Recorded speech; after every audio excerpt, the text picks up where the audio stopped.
ದೆಹಲಿ ವರಿಷ್ಠರ ಭೇಟಿಯನ್ನ ಮುಂದುವರಿಸಿದ ಬಿಜೆಪಿ ರಾಜ್ಯಾಧ್ಯಕ್ಷ ವಿಜಯೇಂದ್ರ. ಇಂದು ರಾಷ್ಟ್ರೀಯ ಅಧ್ಯಕ್ಷ ಜೆಪಿ ನಡ್ಡಾ ಭೇಟಿಯನ್ನ ಆಗಲಿದ್ದಾರೆ. ಬಿವೈವಿ ನಿನ್ನೆ ಗೃಹ ಸಚಿವ ಅಮಿತ್ ಶಾರನ್ನ ಭೇಟಿಯಾಗಿ ಮಾತುಕತೆಯನ್ನ ನಡೆಸಿದ್ರು ಬಿವೈ ವಿಜಯೇಂದ್ರ.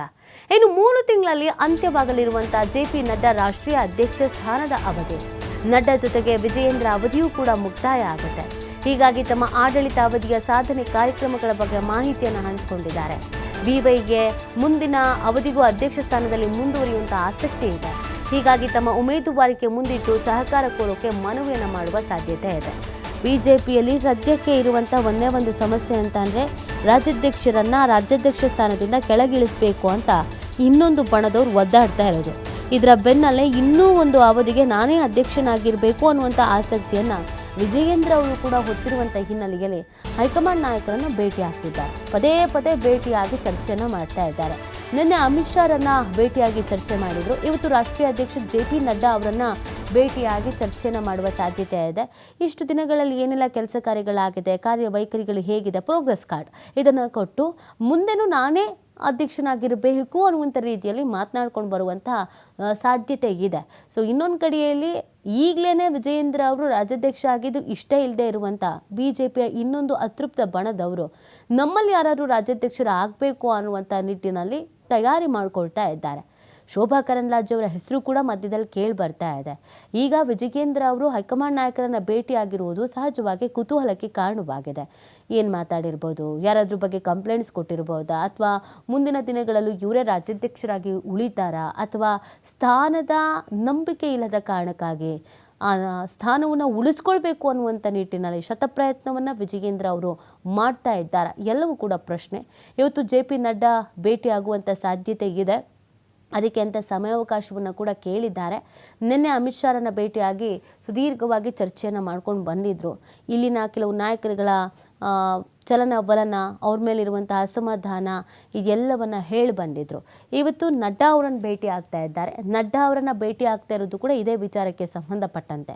ಸೊ ವಿಜಯೇಂದ್ರ ವಾಪಸ್ ಆದಮೇಲೆ ಅಸಮಾಧಾನಿತ ಬಣದ ನಾಯಕರು ಯಾರನ್ನಾದರೂ ಹೈಕಮಾಂಡ್ ನಾಯಕರು ಕರೀತಾರಾ, ಅಥವಾ ಇವ್ರುಗಳೇ ಹೋಗಿ ಮಾತಾಡ್ತಾರಾ? ರಾಜ್ಯ ಬಿಜೆಪಿಯಲ್ಲೂ ಕೂಡ ಒಂದು ಬದಲಾವಣೆಯ ಗಾಳಿ ಬೀಸುತ್ತಾ? ರಾಜ್ಯಾಧ್ಯಕ್ಷ ಸ್ಥಾನದಿಂದ ವಿಜಯೇಂದ್ರ ಕೆಳಗಿಳಿತಾರಾ ಅನ್ನೋದು ಕುತೂಹಲ. ಈ ಬಗ್ಗೆ ಮತ್ತಷ್ಟು ಮಾಹಿತಿಯನ್ನು ನೀಡ್ತಾರೆ ನಮ್ಮ ಪ್ರತಿನಿಧಿ ರಾಕೇಶ್. ಬಿಜೆಪಿಯಲ್ಲಿ ಸಾಕಷ್ಟು ಬೆಳವಣಿಗೆಗಳಾಗ್ತಾ ಇದೆ. ವಿಜಯೇಂದ್ರ ಅವರು ಎದ್ನೋ ಬಿದ್ನೋ ಅಂತ ಹೈಕಮಾಂಡ್ ನಾಯಕರನ್ನ ಭೇಟಿಯಾಗಿ ಬರ್ತಾ ಇದ್ದಾರೆ.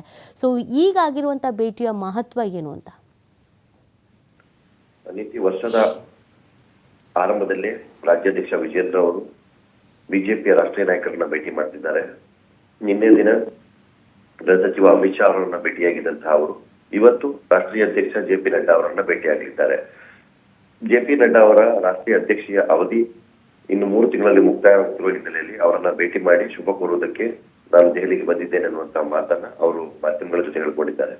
ಅದರ ಜೊತೆಗೆ ರಾಜ್ಯ ರಾಜಕಾರಣದಲ್ಲಿನ ಪಕ್ಷದ ಬೆಳವಣಿಗೆಗಳ ಬಗ್ಗೆಯೂ ಕೂಡ ಮಾಹಿತಿಯನ್ನ ಒದಗಿಸುವ ಜವಾಬ್ದಾರಿ ಅವರ ಮೇಲಿದೆ. ಹೊಸ ಪಕ್ಷದಲ್ಲಿ ಪಕ್ಷ ಸಂಘಟನೆ ಮತ್ತು ಅದನ್ನ ಸೂಕ್ತ ಮಾರ್ಗದರ್ಶನ ತೆಗೆದುಕೊಂಡು ಹೋಗಬೇಕಾದಂತಹ ಜವಾಬ್ದಾರಿ ಅವರ ಮೇಲಿರುವುದರಿಂದಾಗಿ ಅವೆಲ್ಲವನ್ನು ಪಾಲನೆ ಮಾಡೋದಕ್ಕಿಂತ ಮೊದಲು ಅವರ ಮಾರ್ಗದರ್ಶನವನ್ನು ಪಡೆಯುವುದು ಮುಖ್ಯ ಅನ್ನುವಂಥದ್ದು ಅವರ ಮಾತು. ಆದ್ರೆ ಇವೆಲ್ಲ ಮೇಲ್ನೋಟದ ವಿಚಾರಗಳಾದ್ರೆ ಒಳಗಿನ ವಿಚಾರವೇ ಬೇರೆ ಲೆಕ್ಕಾಚಾರವನ್ನು ತೋರಿಸ್ತಾ ಇದೆ. ರಾಷ್ಟ್ರೀಯ ಅಧ್ಯಕ್ಷರ ಅವಧಿ ಮುಗಿಯುವುದರಿಂದಾಗಿ ಬಹುತೇಕ ಬಿಜೆಪಿ ರಾಜ್ಯಗಳಲ್ಲಿರುವಂತಹ ರಾಜ್ಯಾಧ್ಯಕ್ಷರುಗಳ ಅವಧಿ ಅಥವಾ ಬದಲಾವಣೆಯೂ ಕೂಡ ಸಾಧ್ಯತೆ ಇದೆ. ಹೊಸ ಅಧ್ಯಕ್ಷರ ನೇಮಕಕ್ಕೂ ಮೊದಲು ರಾಜ್ಯದಲ್ಲಿನ ಅಧ್ಯಕ್ಷರುಗಳ ಬದಲಾವಣೆಯನ್ನು ಮಾಡುವ ಅಥವಾ ಪುನರ್ನವಿ ಅವರನ್ನ ನೇಮಕ ಮಾಡುವಂತಹ ಪ್ರಕ್ರಿಯೆ ಕೂಡ ನಡೀತದೆ. ಸೊ ಹೀಗಾಗಿ ರಾಜ್ಯದಲ್ಲಿ ಕೂಡ ವಿಜಯೇಂದ್ರ ಅವರ ನಿಯೋಜಿತ ಅಧಿಕಾರ ಅವಧಿ ಕೂಡ ಮುಕ್ತಾಯಗೊಳ್ತಾ ಇದೆ. ಸೊ ಇದಾದ ಬಳಿಕ ಅವರನ್ನ ಮುಂದುವರಿಸಬೇಕೋ ಬೇಡ ಅನ್ನುವಂಥ ವಿಚಾರದಲ್ಲೂ ಕೂಡ ರಾಷ್ಟ್ರೀಯ ನಾಯಕರು ಚರ್ಚೆಯನ್ನು ಮಾಡುವರಿದ್ದಾರೆ. ಈ ಸಂದರ್ಭದಲ್ಲಿ ಬಿಂದನ ಬಳಗ ಕೂಡ ಅವರ ನಾಯಕತ್ವದ ವಿರುದ್ಧ ಅಪಸ್ವರವನ್ನು ತೋಡಿಕೊಂಡಿದೆ. ಬದಲಾವಣೆ ಬೇಕೇ ಬೇಕು ಅಂತ ಪಟ್ಟು ಹಿಡಿದಿದೆ. ಸೊ ಹೀಗಾಗಿ ಎಲ್ಲ ವಿಚಾರಗಳ ಬಗ್ಗೆಯೂ ಕೂಡ ಒಂದು ಸ್ಪಷ್ಟ ನಿರ್ಧಾರವನ್ನು ತೆಗೆದುಕೊಳ್ಳುವಂತಹ ನಿಟ್ಟಿನಲ್ಲಿ ವಿಜಯೇಂದ್ರ ಅವರು ರಾಷ್ಟ್ರೀಯ ನಾಯಕರನ್ನ ಭೇಟಿ ಮಾಡಿದ್ದಾರೆ. ತಮ್ಮ ಬದಲಾವಣೆ ಮಾಡುವುದಾದ್ರೆ ಯಾಕೆ, ಅಥವಾ ಬದಲಾವಣೆ ಮಾಡದಿದ್ದಲ್ಲಿ ನಾನು ಏನು ಮಾಡಬೇಕು ಅನ್ನೋದ್ರ ಬಗ್ಗೆ ಬದಲಾವಣೆಗೂ ಮುಂಚಿತವಾಗಿಯೇ ಸೂಕ್ತವಾದಂತಹ ವಿಚಾರವನ್ನ ತಿಳಿದುಕೊಂಡ್ರೆ ಆ ನಂತರದಲ್ಲಿ ಆಗುವಂತಹ ಬೆಳವಣಿಗೆಗಳನ್ನ ಹ್ಯಾಂಡಲ್ ಮಾಡೋದು ಈಸಿ ಆಗುತ್ತೆ ಅನ್ನುವಂಥ ದೃಷ್ಟಿಯಲ್ಲಿ ಎಲ್ಲ ನಾಯಕರನ್ನ ಭೇಟಿಯಾಗಿ ವಿಚಾರಗಳನ್ನ ತಿಳಿಸಿದ್ದಾರೆ.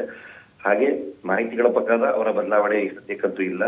ಮುಂದಿನ 3 ವರ್ಷಗಳಲ್ಲಿ ಚುನಾವಣೆ ಎದುರಾಗುತ್ತಿರುವ ಹಿನ್ನೆಲೆಯಲ್ಲಿ ಸಮರ್ಥ ನಾಯಕತ್ವವನ್ನ ಬಿಜೆಪಿ ಹೊಂದಲೇಬೇಕಾಗತ್ತೆ. ಆ ನಿಟ್ಟಿನಲ್ಲಿ ಯುವ ನಾಯಕತ್ವದ ಜೊತೆಗೆ ಸಮುದಾಯದ ಪ್ರಭಾವಿ ಮುಖಂಡರಾಗಿಯೂ ಕೂಡ ವಿಜಯೇಂದ್ರ ಅವರು ಗುರುತಿಸಿಕೊಂಡಿರೋದ್ರಿಂದಾಗಿ ಯಡಿಯೂರಪ್ಪನವರ ಹೊರತಾಗಿ ಪಕ್ಷವನ್ನು ಮತ್ತೆ ಕಟ್ಟಿಳಿಸುವಂತ ಶಕ್ತಿ ಬೇರೆ ಯಾವ ನಾಯಕರುಗಳಿಗೂ ಅಷ್ಟರ ಪ್ರಮಾಣದಲ್ಲಿ ಇಲ್ಲದಿರುತ್ತಾಗಿ ಅವರನ್ನು ಎದುರುಹಾಕಿಕೊಂಡು ಪಕ್ಷ ಸಂಘಟನೆ ವಿಚಾರದಲ್ಲಿ ಎಡವ ಪ್ರಕ್ರಿಯೆಯನ್ನ ಮಾಡುವುದು ಬೇಡ ಅನ್ನುವಂಥ ನಿರ್ಧಾರವನ್ನ ಈ ಹಿಂದೆ ವರಿಷ್ಠರು ಮಾಡ್ಕೊಂಡಿದ್ರು. ಈಗಲೂ ಕೂಡ ಅದರ ಭಾಗವಾಗಿ ಅವರನ್ನ ಡಿಸ್ಟರ್ಬ್ ಮಾಡದೇ ಇರುವಂತಹ ನಿರ್ಧಾರವನ್ನ ನಾಯಕರು ಮಾಡ್ಕೊಂಡಿದ್ದಾರೆ ಅನ್ನುವಂತಿದೆ. ಸೊ ಹೀಗಾಗಿ ಈ ಎಲ್ಲ ವಿಚಾರಗಳ ಬಗ್ಗೆ ಚರ್ಚೆ ನಡೆಸಿಕೊಂಡು ವಿಜೇಂದ್ರ ಅವರು ತಮ್ಮ ಮುಂದಿನ ಅವಧಿ ವಿಚಾರಕ್ಕೆ ಅಗತ್ಯವಾಗಿರುವಂತಹ ಬ್ಯಾಕಪ್ ಅನ್ನು ಮಾಡ್ಕೊಳ್ತಿದ್ದಾರೆ. ಹಾಗೆ ಭಿನ್ನಾಭಿಪ್ರಾಯವನ್ನು ಹೊಂದಿರುವಂತಹ ತಂಡದ ವಿರುದ್ಧವೂ ಕೂಡ ಸೂಕ್ತ ಕಾರ್ಯಚಟುವಟಿಕೆಗಳನ್ನ ಮತ್ತು ನಿರ್ದೇಶನಗಳನ್ನ ನೀಡುವಂತೆ ಮನವಿಯನ್ನ ಕೂಡ ಮಾಡ್ಕೊಳ್ಳಿಕ್ಕೆ ದೆಹಲಿ ನಾಯಕರನ್ನ ಭೇಟಿಯಾಗಿದ್ದಾರೆ. ಇವೆಲ್ಲವೂ ಇನ್ನು 3-4 ದಿನಗಳ ಒಳಗಡೆ ಸ್ಪಷ್ಟ ಚಿತ್ರಣದೊಂದಿಗೆ ಅವರು ಬೆಂಗಳೂರಿಗೆ ಬಂದ ಬಳಿಕ ಮಾಹಿತಿ ಲಭ್ಯವಾಗಿದೆ. ಓಕೆ, ಥ್ಯಾಂಕ್ ಯು ರಾಕೇಶ್ ತಮ್ಮೆಲ್ಲ ಡೀಟೇಲ್ಸ್ಗಾಗಿ.